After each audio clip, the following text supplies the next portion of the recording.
Bienvenidos a su programa Societatis del Seminario de Sociología General y Jurídica de la Facultad de Derecho.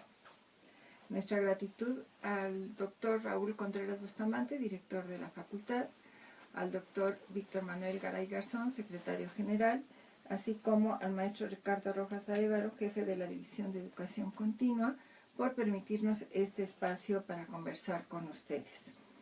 Pueden ustedes contactar con nosotros, hacernos su opinión, sus sugerencias al correo semsoc@derecho.unam.mx o en el Twitter @societatis o también en Facebook a través de la página del Seminario Sociología FD UNAM.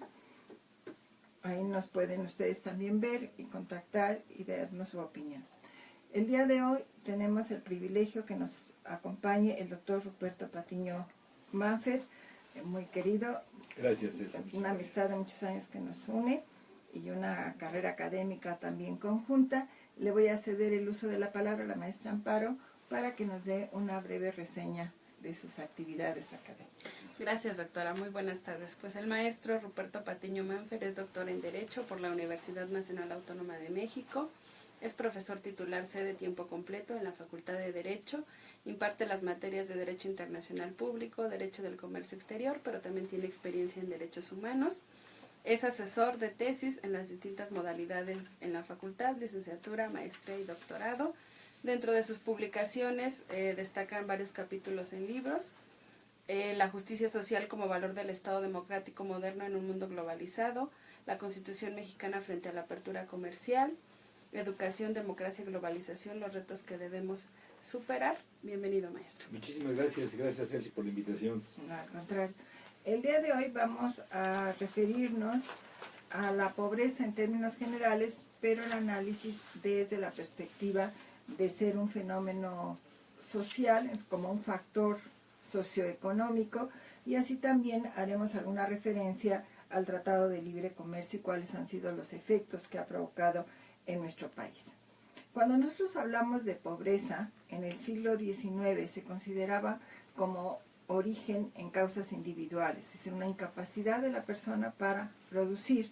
Ya en el siglo XX se va a considerar como un factor multidimensional, donde influyen obviamente varios factores. Cuando nosotros hablamos de pobreza, realmente hay una infinidad de definiciones. Por señalar alguna de ellas, podemos referirnos al del Programa de las Naciones Unidas para el Desarrollo, que considera que la condición de pobreza alude a privaciones materiales que afectan esencialmente la calidad de vida de las personas. Y esto lo queremos vincular a dos ordenamientos jurídicos. Por una parte, a la Declaración Universal de los Derechos Humanos, que establece que todos los seres humanos nacen libres, iguales en dignidad y derechos. Por otra parte, a la Constitución, que establece también que todas las personas gozarán de los derechos humanos reconocidos en la Constitución, así como las garantías para su protección.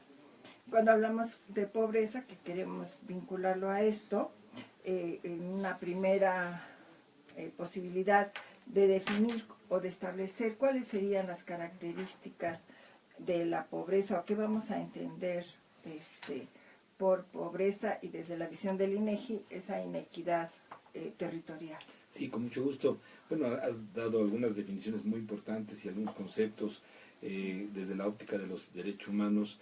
Diríamos que todo ser humano tiene derecho natural, derecho fundamental de tener acceso a indicadores básicos, como sería la alimentación, el acceso a la vivienda, al agua, a la educación, por decir solamente algunos de los indicadores.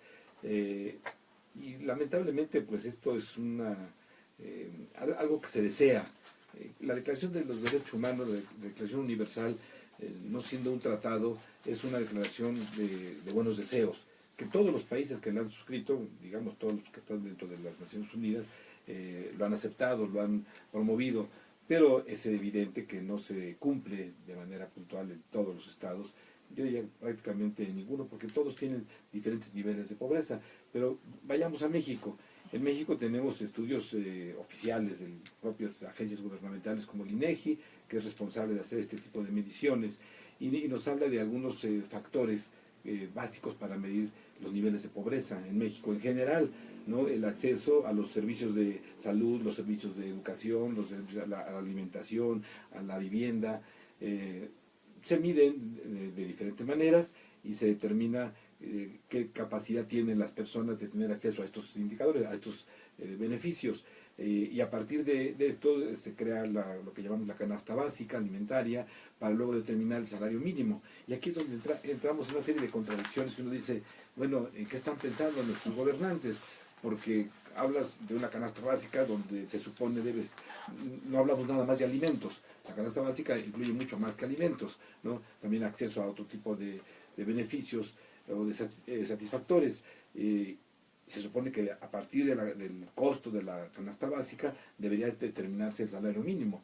Y estamos hablando de un salario mínimo de 80 y tantos pesos el día de hoy, con el último aumento, 88 pesos, si no mal recuerdo, ¿verdad? Que es evidentemente insuficiente totalmente para cubrir la canasta básica de una familia típica, como dice la Constitución y dice los elementos. Una familia típica que viene bien, no se dice qué es una familia típica, pero entendemos que es el papá, la mamá y uno o dos hijos, ¿no? Eso podría, como en México, bueno, a lo mejor en México la familia típica sería de más de dos hijos, ¿no?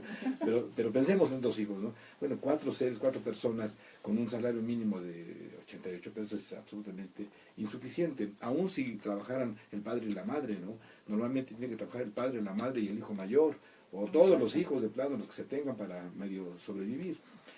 Esos son, digamos, lo que ha llevado al INEGI, que digo, son datos oficiales, a marcarnos, establecernos que en México estamos considerando niveles de pobreza o personas que niveles de pobreza, nada más de pobreza, no de pobreza extrema, que ese es otro nivel, de pobreza nada más, 50 millones de mexicanos, casi estamos hablando de la mitad de la población, ¿no? Y son 50 millones de mexicanos que no tienen acceso a alguno de estos satisfactores, ¿no? A la vivienda, a la salud, a la educación, en fin. Pero si hablamos de pobreza extrema, estamos hablando de personas que no tienen acceso a la alimentación, o sea, que no satisfacen la alimentación básica, ¿no? Y la verdad que es muy lamentable. Y esto de la pobreza también, en el caso de México, lo habíamos comentado, creo que lo comentaste hace un momento, o algo te referías a él, la distribución de la riqueza en México. También México es un país muy desigual, es evidentemente muy desigual, ¿no? Hay mucha inequidad en el reparto de la riqueza y en el reparto de la pobreza, porque los mayores niveles de pobreza se presentan, curiosamente, en estados del país que están hacia el sur, desde la mitad del país, digamos, de la mitad del territorio hacia el sureste. Estamos hablando de estados como Guerrero, como Oaxaca, como Chiapas, ¿no? Chiapas es el estado más pobre de todos, ¿no? Es increíble un estado con tanta riqueza, ¿no? Y los menores niveles de pobreza o mayores niveles de satisfactores están en el norte. Entonces, algo nos debe decir esto, qué es lo que está pasando, por qué en el norte, donde inclusive no hay tantos recursos naturales como los hay en el sureste, tienen los mayores niveles de bienestar, mientras que en el sur-sureste los mayores niveles de pobreza, ¿no? Y bueno, quizá esto tenga que ver, bueno, otro de los indicadores es este tema que el INEGI maneja de la vivienda precaria, ¿no? Que también es viviendas en zonas urbanas, que se habla de más de 15,000 habitantes, para ya declarar las zonas urbanas, que no tienen agua o drenaje, o pisos, o techos, o luz eléctrica, o sea, que tiene falla alguno de estos satisfactores, ¿no? Esa es la vivienda precaria, y eso también es un elemento para medir la pobreza. Y otra vez el fenómeno se repite. Esa vivienda precaria se localiza básicamente en el sureste del país. Otra vez en Chiapas, otra vez en Oaxaca, en Guerrero, ¿no? En Veracruz también. En el norte, en Chihuahua, en Nuevo León, en Sonora, pues eso también hay, pero mucho menos, en mucha menos proporción, ¿no? De tal forma que eso nos habla de me parece a mí, una inequidad en el territorial, ¿no? Y yo, que me he dedicado muchos años al estudio de los temas del comercio internacional, y ahora que está tan de moda este tema del Tratado de Libre Comercio, que si lo negocian, que si no, que yo digo que se pierden más en declaraciones de periódico que en realidades. Por un lado, el señor Trump declarando que ya está a punto, mañana mismo denuncio el tratado y ahora sí no se esperen el último tuit y ya con ese tuit acabamos. Y un grupo de negociadores muy sólidos de los tres países, metidos en sus oficinas negociando arduamente, fuertemente. Bueno, pues por fin, pues si lo quieres denunciar, denúncialo y ya se acabó. Y el mundo no se acaba además, ni el comercio se acaba. Si México no nació con el Tratado de Libre Comercio, ni Estados Unidos ni Canadá, ¿no? Esa es una situación, digamos, que ha generado ciertos beneficios, pero también ciertos problemas, ¿no? Si hablamos, por ejemplo, del campo, vamos a ver que ahí tenemos un problema muy grave, producto de esa distribución comercial de la región, ¿no? Pero bueno, te decía yo como conocedor, porque soy estudioso del tema del comercio, tengo la impresión de que no a partir del Tratado de Libre Comercio, sino el Tratado de Libre Comercio ha hecho mayor énfasis en esta división. ¿Qué pasa con cómo se combate, entre otras formas, la pobreza? Pues a base de inversión, a base de empleo, generando empresas, ¿no? Que den empleo. ¿Sí? Cuando la gente tiene una forma de ocuparse, de trabajar y tener un ingreso más o menos razonable, bueno, pues empieza a mejorar su nivel de vida, ¿no? Pero las mejores inversiones, las más importantes, nacionales y extranjeras, están ubicadas en el norte del país, porque se ubican en una zona de confort, ¿no? Es muy cómodo para una empresa estar en Nuevo León, a 100 metros de distancia, perdón por lo de 100 metros, lo digo como a unos metros de distancia de la frontera, para poder vender todo lo que fabrican en Nuevo León, en Monterrey, bueno, en Nuevo León, en el estado, pues, a Estados Unidos, que es el mercado más grande y que mejor les paga. ¿Para qué se molestan en ir a buscar otros mercados? ¿Para qué se molestan en colocarse en Chiapas, por ejemplo, o en Oaxaca y caminar todo? No, pues si estamos aquí a 2 metros de distancia, es mejor, ¿no? Y encontramos las grandes empresas exportadoras en esa región, esa zona norte del país. Ahí están las maquiladoras, ahí están las transformadoras, las ensambladoras, ¿no? Las industrias automotrices, muchas de ellas. Y bueno, me parece que eso es uno de los factores que ha generado esta inequidad territorial de la que te refieres. Claro, y aquí, bueno, tendría varios comentarios que hacer, pero voy a empezar por el último. Tú bien sabes que yo soy del sur, de Campeche, precisamente. Sí, y por claro, eso no lo mencioné. Precisamente, pues, hace, pues, tendría que decir muchos años, cuando todo el transporte era por carretera, por tierra, que había además que pasar pangas, no había una carretera directa, digamos, de la Ciudad de México a Campeche, había que pasar estas pangas que también dependían del clima, porque si había mal clima, pues las pangas no podían funcionar, etcétera. Y todo esto para llegar, que muchas veces los productos llegaban descompuestos a Campeche. Claro.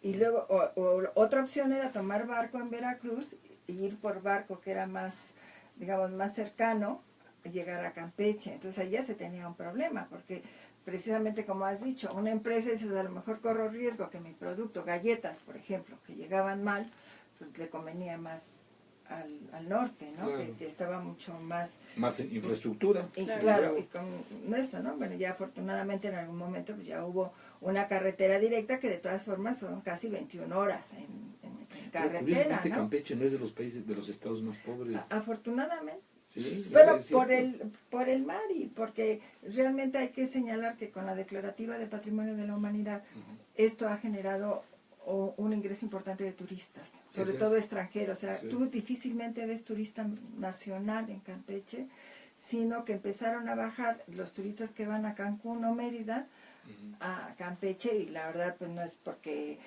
mi familia sea de ahí, pero yo los invito.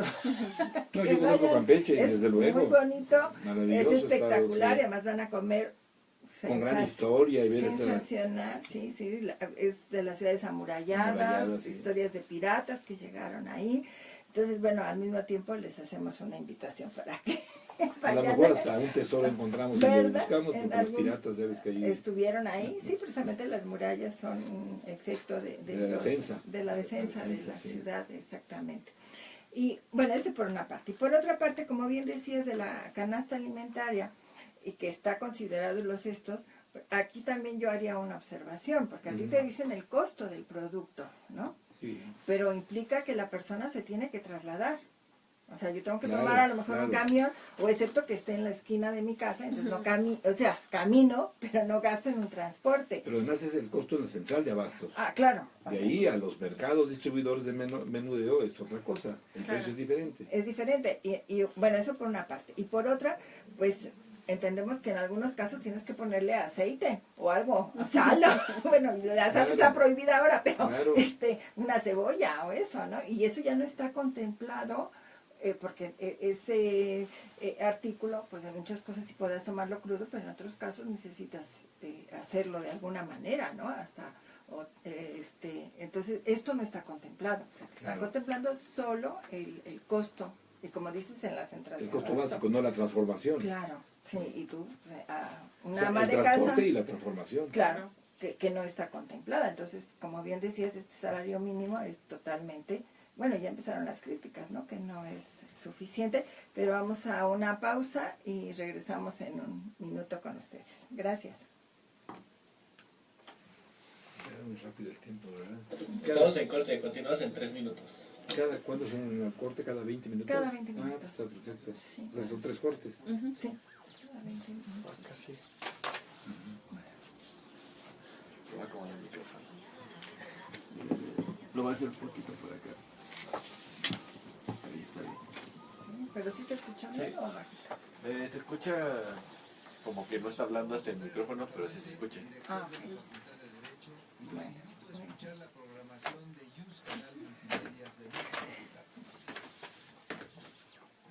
no le dijimos que no escribimos.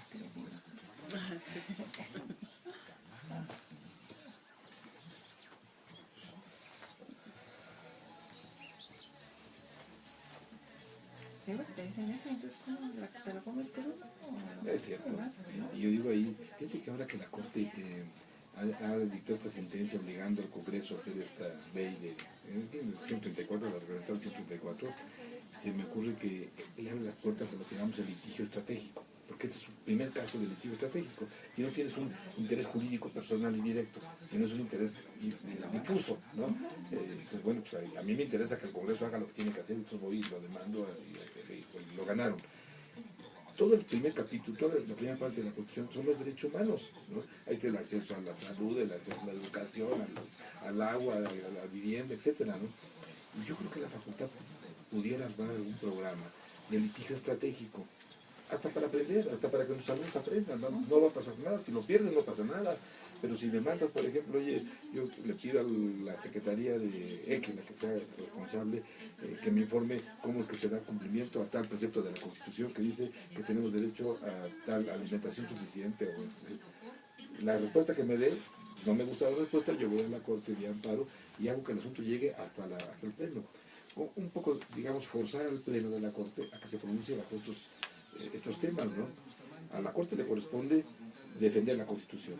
Y si la Constitución está clara en estos términos, ya sabemos que luego vienen las cosas de que, bueno, es que no hay dinero, es que no hay... Bueno, pero a mí no me dice el dinero, la Constitución dice que hay que hacerlo. Cuando menos dime qué estás haciendo para que eso avance. Funcione, ¿no? ¿no? Sí, claro. Ya no me digas si ya cumpliste al 100%, entiendo que no tienes todo el dinero, pero... Continuamos en 20 segundos. Porque si hay dinero para partidos políticos, por ejemplo, pero Que no hay fue un dinero. escándalo, ¿no? Bueno, O sea, nada entonces, desde el- ¿quién decide la jerarquía de qué es más importante, no?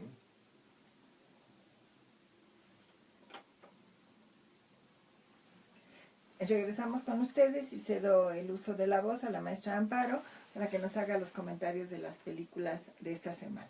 Muchísimas gracias, doctora. Bueno, pues esta semana vamos a recomendar algunas películas que se consideran clásicas y que tienen que ver con el tema de pobreza. La primera de ellas, que es de México de 1950, son Los Olvidados, cuya dirección fue a cargo de Luis Buñuel. Y bueno, el propósito de esta película era dar una visión de los niños de la calle en las grandes ciudades, en específico de los niños de la calle de 1950. Los cuales pues se encuentran en una situación de pobreza, de indiferencia y que la mayoría de las veces terminan en situaciones de muerte, ¿verdad? Nos dice aquellos niños de la calle de los que nadie habla, precisamente los olvidados. Esta película solo estuvo 3 días en cartelera ante la reacción negativa del gobierno, la prensa y la clase alta del país de ese entonces. Se filmó en 21 días entre el 6 de febrero y el 9 de marzo de 1950, en lo que entonces eran los límites al norte de la ciudad, en el barrio de Nonualco, donde ahorita está situada la unidad habitacional Tlatelolco, así como en los llanos de la colonia Doctores y la colonia Guerrero. La película fue seleccionada en la competencia oficial del Festival de Cine de Cannes de 1951, en donde Luis Buñuel ganó como mejor director. Este reconocimiento le valió para que en México fuera revalorada e incluso en 1951 ganó 10 premios Ariel, incluyendo el de mejor película y mejor dirección. En 2004, el programa para rescatar la memoria del mundo de la UNESCO la incluyó como Patrimonio Cultural de la Humanidad, junto a otras 2 películas, que una es de Alemania, que es Metrópolis, de Fritz Lang, y El Mago de Oz, de Estados Unidos. La otra película que también retrata el tema de la pobreza son Las uvas de la ira, de Estados Unidos, de 1940, cuya dirección fue de John Ford. Está basada esta película en la novela de John Steinbeck, que se intitula Las uvas de la ira, y por la que obtuvo el premio Pulitzer. Esta película refleja el clima de desolación, desesperanza y pobreza que vivió gran parte del pueblo americano a raíz del crack del 29, que conocemos como la Gran Depresión. Y precisamente la película es la crónica de una familia de campesinos que lo ha perdido todo, ¿verdad? Tierra, casa, y obviamente pues tiene que emigrar hacia la tierra prometida, que en este caso es California. Esta película estuvo nominada en 1940 a 7 premios Oscar y solo fue ganadora de 2, por mejor director y mejor actriz de reparto. Y en 1989 la película fue considerada cultural, histórica y estéticamente significativa por la Biblioteca del Congreso de Estados Unidos y fue seleccionada para su preservación en el Registro Nacional de Películas. Gracias, doctora. Gracias. Bueno, pues retomando nuestro tema y nuestra conversación, a partir precisamente del salario mínimo que hemos estado hablando, pues las estadísticas señalan que alrededor de 36 millones de trabajadores en nuestro país no tienen un salario mínimo y por lo tanto pues no pueden ni siquiera satisfacer, que se supone que con el salario mínimo, como bien has dicho, pues no pueden satisfacer sus necesidades. El salario mínimo se entiende sobre 8 horas laborables o de trabajo. Y así en 1987 un trabajador en 4 horas 53 minutos obtenía lo necesario para su canasta básica y las cifras del 2016 se requieren 23 horas 53 minutos. Esto implicaría que necesitaríamos tres trabajos o 3 jornadas de 8 horas para poder reunir lo que necesitaríamos, ¿no? En un estudio que hizo la Escuela Nacional de Trabajo Social, pues consideraba que el mínimo debía de ser 445 pesos en una familia típica, como nos has dicho. Y aquí, para entrar a cómo influyó el TLC y pensando que en Estados Unidos un salario está sobre $9 la hora, 8 o 10 dólares la hora, y que en México estamos pagando por 8 horas de trabajo, pues precisamente los 88, bueno, que entrarán en 1 de enero de 88, pero esto significaría $72 a la jornada para un trabajador americano, y para nosotros pues ni siquiera lo que se recibe en un mes, ¿no? Sí, sí. Entonces, esto para hacerte el siguiente cuestionamiento, ¿cómo influyó el TLC en esta disparidad y que nos va a llevar, como bien decíamos hace un rato, y que señalaba lo de la inequidad territorial y del problema al respecto? Sí, sí, así como no, muchas gracias. Yo he meditado al respecto mucho y he tratado de buscar algunas explicaciones, ¿no? Que uno pudiera decir, por aquí está la razón o por aquí está la respuesta, porque originalmente se habla de que el comercio o la participación de México en el comercio mundial, y reconozcamos que nuestro principal socio comercial pues, es Estados Unidos, con tratado de libre comercio y sin tratado. Eso no importa, aunque no hubiera tratado de libre comercio, seguiremos comprando y vendiendo de Estados Unidos, porque es algo natural, es la geografía, ¿no? Compartimos frontera. Pero se ha dicho que una de las ventajas competitivas que tiene México es justamente su mano de obra barata, ¿no? Y a mí me parece que esa es una falacia enorme, enorme, que algunos interesados por alguna razón la han mantenido así, porque es absolutamente falso. Si analizamos los salarios mínimos o los salarios en general de los obreros en países desarrollados, los países europeos, en Alemania o en el propio Canadá, o acá en América, en Estados Unidos, o en Australia, o en Inglaterra, ¿verdad? Son muchísimo más elevados los salarios, lo acabas de decir, ¿no? 10 veces más que el salario en México, y son los países más competitivos, son las economías más competitivas. ¿Cómo ellos no pierden competitividad con salarios tan altos, no? ¿Y por qué México, para ser competitivo, lo pongo entre comillas, tiene que mantener salarios tan castigados, ¿no? Yo creo que es además una falacia y una tontería, un error económico, porque con una población de 50 millones de mexicanos, por ponerle ya una cifra cualquiera, no importa el número exacto, que no ganan lo mínimo para sobrevivir, ¿verdad? Pues tampoco tienen capacidad de compra y las empresas no tienen mercado. Entonces el mercado mexicano se ha hecho un mercado sumamente pequeño, muy reducido y por lo tanto muy caro, ¿verdad? Porque no hay suficiente demanda. En fin, es un círculo vicioso. No hay suficiente demanda, toda la oferta es mayor a la demanda, el precio se pierde, los precios se incrementan, no hay compra. Quiere decir, el mercado interno no ha sido fortalecido, y parte de esto es debido a esta falacia de que los salarios mínimos. Uno de los temas, y me gustó mucho escucharlo, que plantearon los Estados Unidos justamente ahora en la revisión del Tratado de Libre Comercio, es el tema laboral, ¿verdad? Porque el señor Trump, a pesar de tantas tonterías que dice, esta no fue tan tonta, porque dijo, es que ahí hay una práctica desleal, y lo han manejado, no es la primera vez, hace ya tiempo, desde que se firmó el Tratado de Libre Comercio, algunos negociadores americanos, de Estados Unidos básicamente, no tanto de Canadá, sino de Estados Unidos, manifestaban que México estaba haciendo un dumping social, un dumping laboral. Eso es una tontería, no existe, el dumping es comercial y tiene que ver con el precio de los productos, ¿no? Pero bueno, como para tomar el término así, oye, ese es un dumping social, porque México paga salarios tan bajos que eso lo hace más competitivo. Eso también es es cierto que pagamos salarios muy bajos, pero también hay que conocer que Estados Unidos, el mercado de Estados Unidos, la economía americana y la mexicana no son competidores. Es decir, nosotros no competimos con empresas americanas porque nosotros más bien producimos lo que ellos no producen. Nosotros producimos, por ejemplo, calzado, que ellos ya no producen, textiles, herramientas, una serie de productos que son intensivos en mano de obra y que los americanos dejaron de producir y sacaron sus industrias de ahí. Una de las razones que Salinas de Gortari, que fue el que impulsó el Tratado de Libre Comercio, esgrimió para justificar la importancia del Tratado de Libre Comercio, era justamente esta. Decía Salinas, y están los periódicos donde se puede ver sus declaraciones, dice, van a salir de Estados Unidos, van a salir muchas empresas que ya no pueden permanecer ahí porque son demasiado altos los costos de producir en Estados Unidos, van a salir, y el lugar seguro al que se van a vivir es a México, porque México les da un marco jurídico, se trató de libre comercio, cercanía, bueno, casi el idioma también, pues hablamos todos spanglés, no hay problema, en fin, ¿no? Entonces se van a venir para acá, aquí se van a venir todas las fábricas de calzado, de herramientas, de textiles, y va a haber una explosión de empleo, y va a ser, bueno, pues Salinas lo vendía el Tratado de Libre Comercio como la panacea para México, ¿no? En algo tuvo razón, sí salieron las empresas de Estados Unidos, pero se fueron a China, no se vinieron a México, ¿no? Por diferentes razones, y no por el salario. Porque el salario chino con el salario mexicano es más bajo todavía. Hoy el salario mexicano es más bajo que el salario chino. Es increíble. Más bien por esta estructura fiscal de subsidios que el gobierno chino le otorga a todos los inversionistas. El gobierno chino tiene que garantizar alimentación para 1.450 millones de chinos. Se dice fácil, pero nosotros somos 120 millones y no podemos.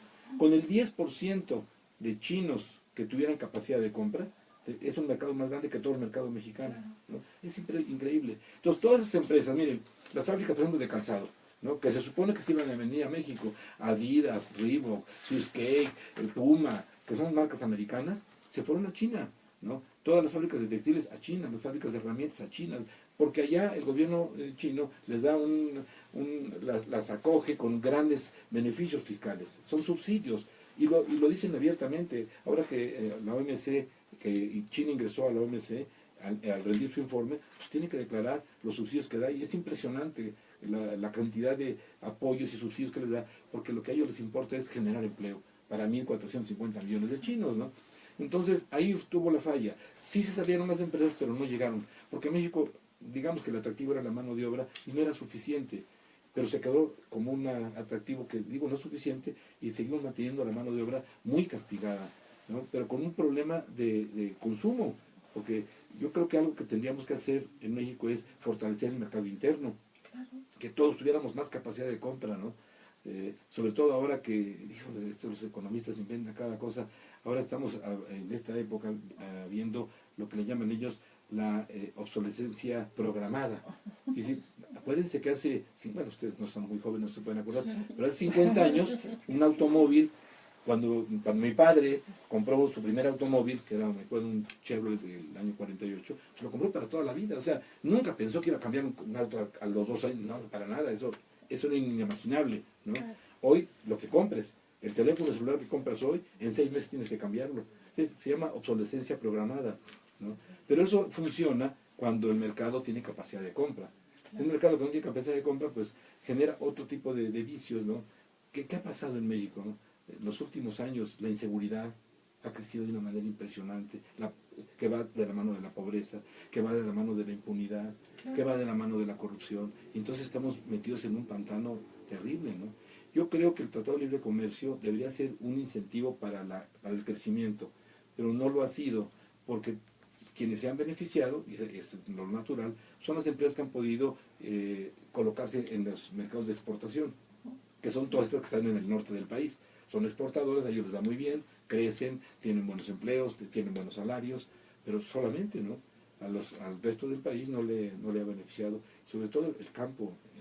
Yo creo que el tema del campo es dramático, ¿no?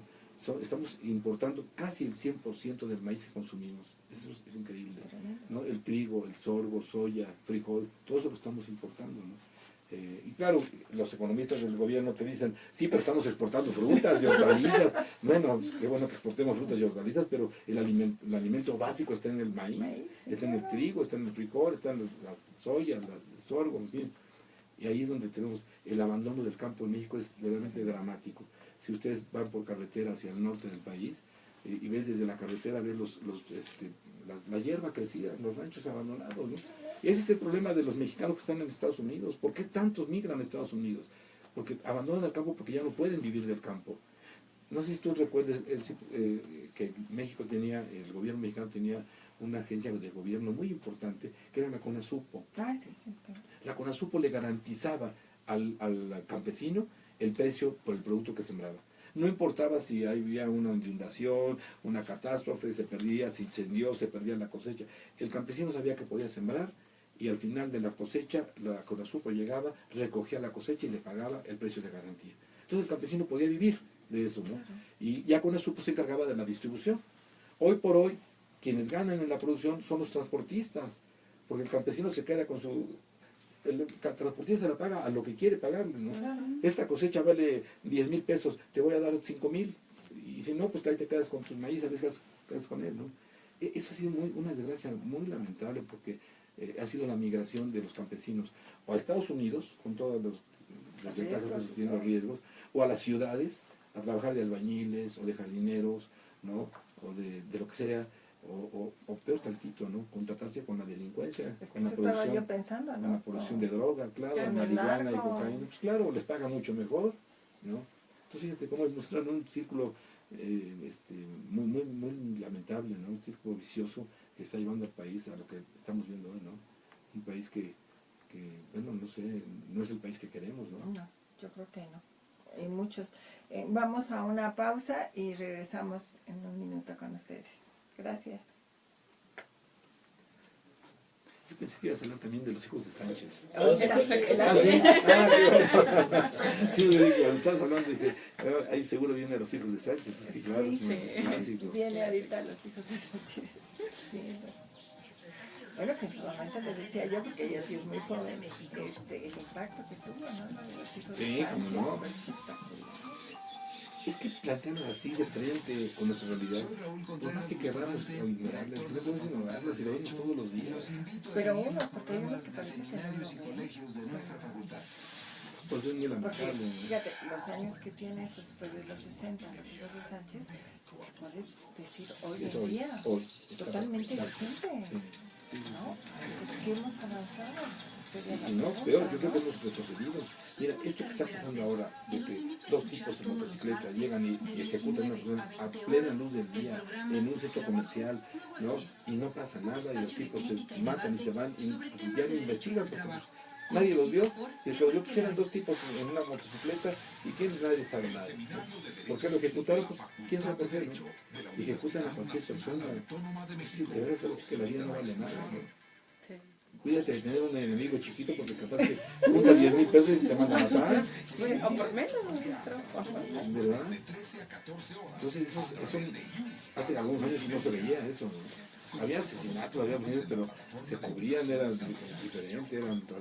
Oye, ¿por qué también te tratan, no? Pues nada, porque se le cerró el coche. Bueno, no vimos el otro día el video donde vienen dos coches así, les toca un semáforo en alto y el de atrás, seguramente venían peleando desde antes, se baja con una pistola al tipo que está adelante, ¿no? Cuando llega a la ventanilla, el que está delante le dispara y lo mata y ahí se queda muerto el señor. Y el tipo se arranca.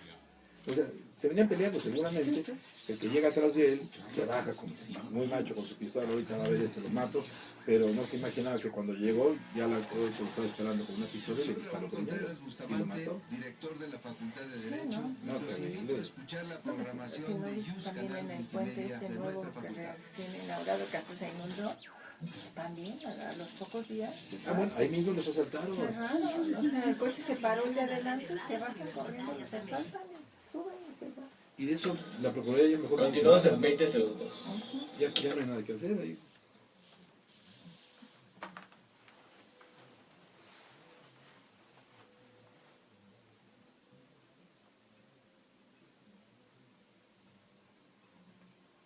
Regresamos con ustedes con el programa Societatis del día de hoy. Contamos con el privilegio de la cooperación y de su asistencia del doctor Ruperto Patiño y voy a ceder la palabra a la maestra Amparo para los siguientes comentarios de esta semana en película. Muchas gracias, doctora. Bueno, pues nuestras siguientes recomendaciones es una película italiana de 1948, El ladrón de bicicletas, cuya dirección estuvo a cargo de Vittorio De Sica. La película se basa en la novela del mismo nombre de 1945, que fue escrita por Luigi Bartolini. Y bueno, aborda el tema de la pobreza desde una perspectiva muy particular, en razón de que retrata la vida cotidiana de la posguerra de una Italia de finales de los 40. El argumento de la película es muy simple, ¿no? Narra un accidente en la vida cotidiana de un trabajador que consiste en el robo precisamente de su bicicleta. Sin embargo, precisamente por el contexto en el que se narra la película, es de su importancia. ¿Por qué? Porque retrata precisamente a la ciudad, a la gente que vivía en aquellos años, llena de privaciones y agobiantes luchas por la vida, ¿no? Se sabe que el director emprendió el rodaje de esta película casi sin medios, o sea, realmente con lo eminentemente básico, incluso valiéndose de actores no profesionales y renunciando a cualquier equipamiento que no fuera imprescindible, ¿no? Entonces, es por eso la valía de esta película. La otra es una coproducción de México-Estados Unidos de 1978 que se intitula Los hijos de Sánchez y que muchos ubicarán, cuya dirección estuvo a cargo de Hal Bartlett. Esta película está basada en la obra homónima del mismo nombre del antropólogo Oscar Lewis de 1961 que se intituló Los hijos de Sánchez. Y bueno, pues la obra nos muestra un México moderno, supuestamente, próspero y optimista en aquellos tiempos, lo que se conoció como el milagro mexicano. Sin embargo, nos dice el autor, esa era una cara de la moneda, ¿no? La otra cara era precisamente la que reflejaban los habitantes de la ciudad. Y bueno, describe la vida cotidiana, las costumbres, los valores de una familia mexicana que habita en una vecindad común de la Ciudad de México, este es Tepito, en los años 40 y 50, y donde, bueno, aspectos como la pobreza, la violencia doméstica, el abuso contra la mujer, el rudo mundo masculino, la vecindad, pues son presentados de una manera muy cruda y real, ¿no? Obviamente la película trajo severas reacciones de diferentes sectores de la sociedad mexicana.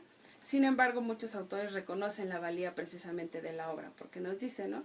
La pobreza sigue creciendo, solo cambian algunos parámetros que corresponden a cada época en específico. Sin embargo, el problema sigue siendo el mismo, ¿no? La pobreza no desaparece. Y otros rescatan también que muestra precisamente el círculo vicioso de la pobreza, ¿no? Cómo romper ese círculo, porque a pesar de los años que han transcurrido, pues el problema sigue siendo el mismo. Entre las curiosidades, en el estreno de la película el 17 de noviembre de 1978, fueron el presidente Jimmy Carter y su esposa, Rosalind Carter, y todo lo recaudado fue para la defensa legal y Fondo Mexicano para la Educación en Estados Unidos. Y bueno, por último, hay como un pilón, la trilogía, recordando precisamente a Pedro Infante, la trilogía Nosotros los Pobres, Ustedes los Ricos y Pepe el Toro, de 1948, que también nos habla del tema de la pobreza. Gracias. Que ese será ampliamente conocido. Excelente. Muy buenas recomendaciones, Sí, muchas gracias. Procuramos recomendar. Si ustedes quieren estar en contacto con nosotros, su opinión, sus sugerencias, al correo censop@derecho.unam.mx. Agradecemos también a Óscar y Fernando siempre su colaboración para poder realizar este programa. Y siguiendo con nuestro tema, a nivel internacional, los ingresos del 10% más pobre crecieron $3, mientras que el ingreso del 10% más rico, 182 veces, ¿no? Para que nos demos cuenta de esta disparidad. Pero esto me llevaría a otra pregunta. Cuando vemos esta situación, sobre todo en el campo mexicano, como bien has dicho, que ni siquiera es autosuficiente y que, como comentábamos al final, a lo mejor el narco es el que ahora tiene los cultivos en amplias zonas de nuestro país. Si esto lo vinculamos a otro tema de tu interés, que serían los derechos humanos, ¿cómo podemos establecer un vínculo? ¿Se atenta a estos derechos humanos o cómo vamos a poder lograr esa vigencia de los derechos humanos cuando por otra parte tenemos una población de tantos millones en pobreza y pobreza extrema? Desde luego, sí, claro, y recordemos que todo lo que conocemos como los derechos humanos fundamentales, pues están contemplados, cuando menos la primera parte, la primera generación de derechos humanos, diríamos, en toda la primera parte de nuestra Constitución, ¿no? Del artículo 1 hasta el 24, pues ahí vemos claramente descritos lo que por otro lado está en la Declaración Universal de Derechos Humanos y en los tratados múltiples, ¿no? México es, alguna vez lo decíamos, es signatario de cuanto tratado de libre comercio le pongan, cuanto tratado de derechos humanos le pongan, él lo firma. Ni lo lee. No, de veras, antes de que se lo ofrezca ya lo está firmando y el Senado lo aprueba sin ninguna revisión. Es que es muy lamentable, ¿no? Porque yo siempre he dicho que ahí hay una falla en nuestra Constitución, hay una aberración constitucional cuando se le asigna solo al Senado la aprobación de tratados que generan normas jurídicas de la más alta jerarquía, ¿no? Como lo dice la propia Constitución, sobre todo del derecho humano, ahora que se habla del bloque de constitucionalidad. Quiere decir que el presidente puede firmar un tratado y con la sola aprobación del Senado se incorpora al derecho mexicano en el más alto nivel, con la más alta jerarquía, sin la participación del Congreso. Recordemos que la Constitución del 17, nuestra Constitución actual, en el 133 le daba la competencia al Congreso, no al Senado, para aprobar los tratados, lo cual es natural, porque el Congreso es el órgano legislativo, ¿no? Pero bueno, volviendo a tu pregunta, desde luego que ahí el Estado tiene una grave y una gran responsabilidad, porque es al Estado a quien le corresponde promover las acciones que sean necesarias, pertinentes, para ir avanzando. Yo estoy de acuerdo en que no se puede resolver todo de un día para otro, y hay problemas que son básicos como es los recursos. No tienes recursos para darles de comer a todos, darles agua a todos, pero sí tienes que probar que vas avanzando, porque de otra manera estás en una violación permanente de estos derechos fundamentales, que ya no digamos son de fuente internacional, que sean los tratados, están en la Constitución, ya ni siquiera son de fuente internacional, ya están recogidos por la Constitución. Sí hay una violación, y yo creo que para eso son las políticas públicas. A mí me parece que el Estado mexicano no ha diseñado perdón que me vaya de un lado a otro, pero es que ayer escuchaba las declaraciones de este señor de Hacienda que acaba de registrarse como candidato, ¿no? Y escuchas el mensaje, dice, bueno, ahora sí vamos por un México en donde haya seguridad, educación, salud para todos, ya que no haya pobreza, que no haya corrupción, que no haya delincuencia. Entonces, bueno, ese México, ¿dónde está? Yo lo quiero, yo le firmo, señor, ¿dónde le firmo? Pero ya, inmediatamente, ¿no? Ay, parece que va a tener la varita mágica, ¿no? Pero me puse a pensar que es exactamente el mismo discurso, y si nos vamos a la hemeroteca, vamos a ver que es el mismo discurso de Peña Nieto cuando inició su campaña, el mismo de Felipe Calderón, el mismo de Cedillo, el mismo de el señor de la Coca-Cola,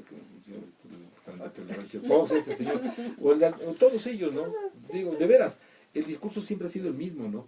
Es, claro, no hay quien diga no, todos queremos ese México, pero no dicen cómo, no dicen qué voy a hacer. Yo quisiera que ustedes, mira, no prometo mucho, pero por lo que hace al acceso universal a la salud, o el acceso a la vivienda, o el acceso a la educación, voy a hacer estos. Me comprometo a trabajar mis 6 años en este programa hasta que lleguemos, si no al 100%, muy cerca del 100%. Y ya avanzamos, ¿no? Nunca dicen cómo, y nunca lo hacen. Yo creo que las políticas públicas son básicas para que... Yo no sé si ustedes recuerdan, el sitio lo debe recordar porque estudiamos con esa constitución todavía, cuando se hablaba de la rectoría económica del Estado. El Estado tenía la responsabilidad, eso ya se perdió. El Estado tenía la responsabilidad de promover. No quiere decir que el Estado sea un Estado patrón o empresario para todo, tampoco, ¿no? Nadie quiere regresar a aquellos años de donde el Estado tenía hasta fábricas hasta de bicicletas, caray. No, tampoco. Pero sí es el rector de la economía es impulsar, sobre todo impulsar en aquellas zonas más deprimidas, para evitar esa inequidad territorial. Si ya el norte se está desarrollando adecuadamente, o más o menos adecuadamente, porque las empresas están allá, pues haz algo en el sur, la parte media y sur del país, para que esto se equilibre, ¿no? Son las políticas públicas. Y comentábamos hace un momento que ahora que la Suprema Corte de Justicia ha emitido esta sentencia tan importante, tan trascendente, pidiéndole, ordenándole, porque es la verdad, es una sentencia del Pleno de la Corte, al Congreso que legisle algo que tenía que legislar porque estaba obligado por la propia Constitución, ¿no? La ley reglamentaria del 134, esto se llama el litigio estratégico, ¿verdad? Es un interés difuso en donde un grupo una asociación de personas va y demanda algo a lo que tiene derecho, y yo quiero que el Congreso cumpla su obligación de legislar. Y bueno, y ahí viene la sentencia. Es la primera vez que vemos una sentencia de este tipo, ¿no? Y yo diría que, ¿por qué no promover entre nuestros estudiantes como una práctica profesional, como una forma de acercarlos al litigio, este litigio estratégico? A lo mejor desde la facultad pudieran armarse litigios o demandas, casos en temas de la salud, en temas de la vivienda, en temas de la alimentación, en combate a la pobreza, la generación de empleos, ¿no? Y ir acorralando un poco al gobierno para que cumpla con lo que tiene que cumplir, pues si no es un favor el que nos hacen, si para eso les pagamos, ¿no? Pero pues nos conformamos, ¿no? Es muy lamentable lo que está pasando en el país, esto que acabas tú de mencionar, que es fundamental, hacia dónde están yendo los campesinos.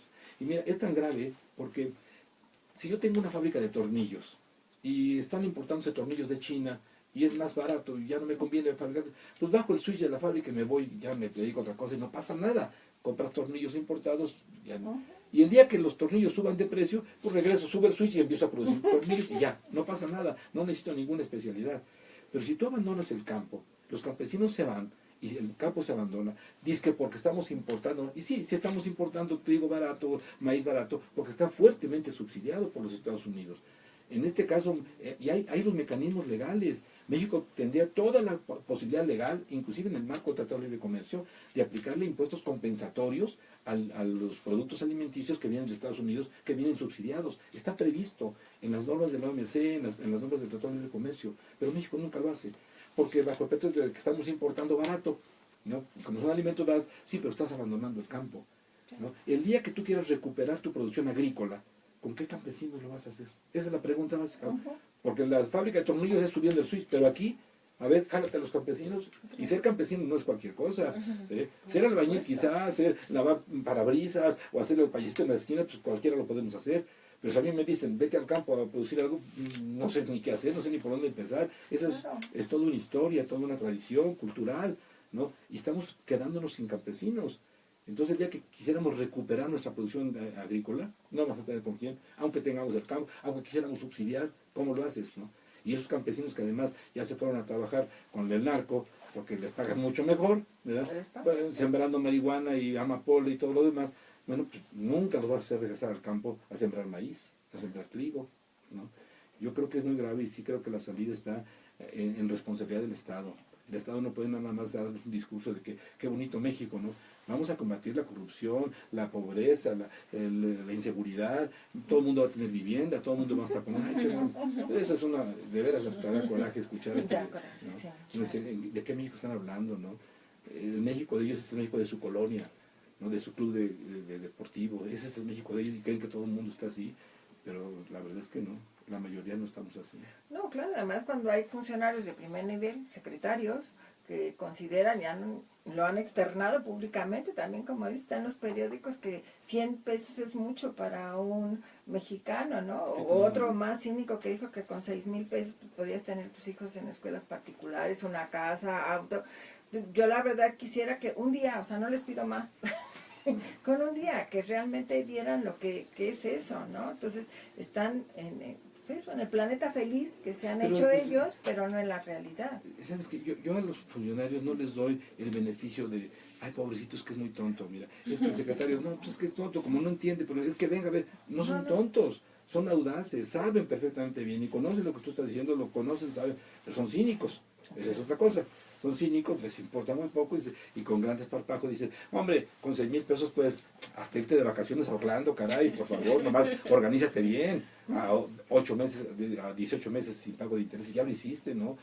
Digo, no es que sean tontos, ni es que no conozcan, yo creo que son cínicos, se están burlando de la sociedad, ¿no? De nosotros, ¿no? Ya nos dieron la cara, pues, como sociedad. Sí, o quien dice vengo a aprender, ¿no? O sea... ya no comentamos más, esto es una realidad, es decir, hay un problema muy grave que parece que no existe, ¿no? O que no lo ven. Y quisiera yo nada más, como última pregunta, no sé si tendremos más, pero quisiera conocer tu opinión en relación, que hemos hablado de la pobreza en general, del campesino y todo, pero me gustaría saber tu opinión en relación a la feminización de la pobreza, es decir, dentro de ese ámbito de los pobres o de los millones de pobres, pues obviamente ahora con estas cuestiones de género, quisiera saber tu opinión en relación a esto. La equidad esto. de género es una falacia también en nuestro medio, ¿no? Por razones culturales, históricas, eso pues sí se oye bien y todos, pues en la academia todos podemos estar promoviendo, oye, la equidad de género, ¿no? Pero eso en la universidad, quizá, en los ambientes académicos, se oye bien, lo hacemos bien y pensamos en ello y pensamos que así es, pero no nos hagamos tontos.